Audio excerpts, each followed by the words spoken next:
há 2 anos, a Páscoa tinha outro significado para mim.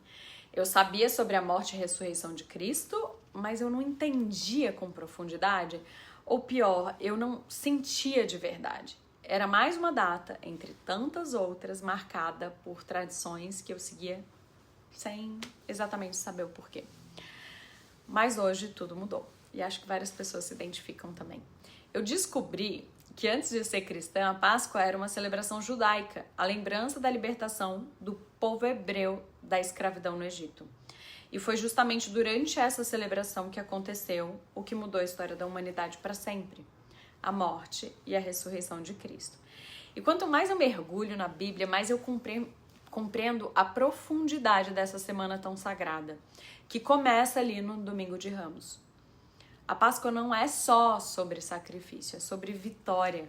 Vitória sobre a morte, sobre a dor, sobre a aparência, sobre a vaidade. A cruz é a razão de tudo. E Domingo de Ramos foi o dia que Jesus entrou em Jerusalém aclamado pelo povo. O nosso rei montado num jumento. Porque a sua grandeza não precisava de símbolos.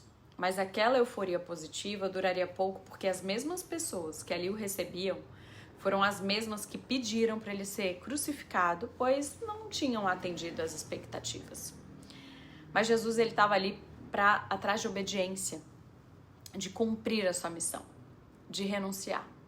E nunca foi para suprir a expectativa da plateia. E olhando para essa situação, é impossível não fazer um paralelo com os dias de hoje, porque nós temos sede de reconhecimento. Nós medimos o valor das nossas escolhas pela reação dos outros. Palmas, curtidas, comentários. Nós seguimos tendência como se fossem mandamentos. Escolhemos as nossas palavras com medo de ser rejeitados. E quando os aplausos terminam, quando os holofotes se apagam, quando a multidão vira as costas, porque ela vira, nós perdemos. Ou seja, Domingo de Ramos é também um alerta, pois nem todo aplauso é confirmação, nem toda aprovação é bênção, e nem todo silêncio é rejeição, porque há caminhos que só podem ser trilhados na contramão da maioria. E Jesus mostrou isso. Ele nunca se guiou por isso. Ele não entrou em Jerusalém para ser querido. Ele entrou para fazer o que precisava ser feito. A sua bússola nunca foi o público, mas o seu pai. Ele não negociou a sua missão com vaidade. E a obediência custa caro, mas vale a pena. Escolher a verdade, escolher a obediência a Deus sempre vale a pena. E eu oro para que o nosso coração não se deslumbre com aplausos dos seres humanos, mas busque sempre a voz de Deus, porque a euforia do homem acaba, os ramos, as flores murcham, mas a cruz não, ela permanece. E no fim não é como o mundo diz que é, mas como Jesus diz que é para ser. Aproveito a oportunidade para trazer algumas informações que para mim nesse estudo e nessa caminhada cristã são novas. No caso, a diferença entre a Páscoa judaica, que celebra a libertação do povo de Israel da escravidão, conforme descrito no livro de Êxodo. E Deus ordenou a Moisés que cada família sacrificasse um cordeiro e passasse o sangue nas portas das casas para que o anjo da morte passasse por cima e poupasse os primogênitos dos hebreus. Por isso, o nome Pesach, que significa passagem ou passar por cima. E o cordeiro sacrificado, o sangue que livra da morte e a libertação que vem depois, tudo isso já era, na tradição judaica, uma imagem profética do que viria séculos depois. E o que é a Páscoa cristã, então? Para os cristãos, a Páscoa celebra a ressurreição de Jesus Cristo, o Cordeiro de Deus que tira o pecado do mundo.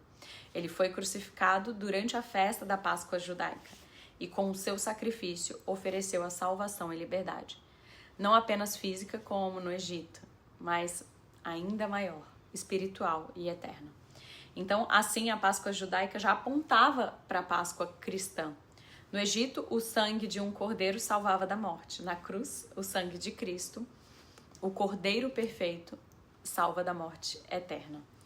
A saída do Egito era uma libertação. A cruz e a ressurreição são a nossa libertação definitiva do pecado.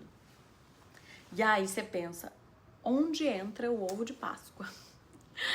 O ovo, muito antes de chocolate, ele simboliza a vida nova. Em várias culturas, ele representa fertilidade, nascimento, esperança.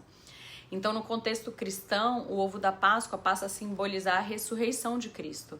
Então, assim como um ovo aparentemente inativo nasce vida, da sepultura de Jesus brota a vida eterna.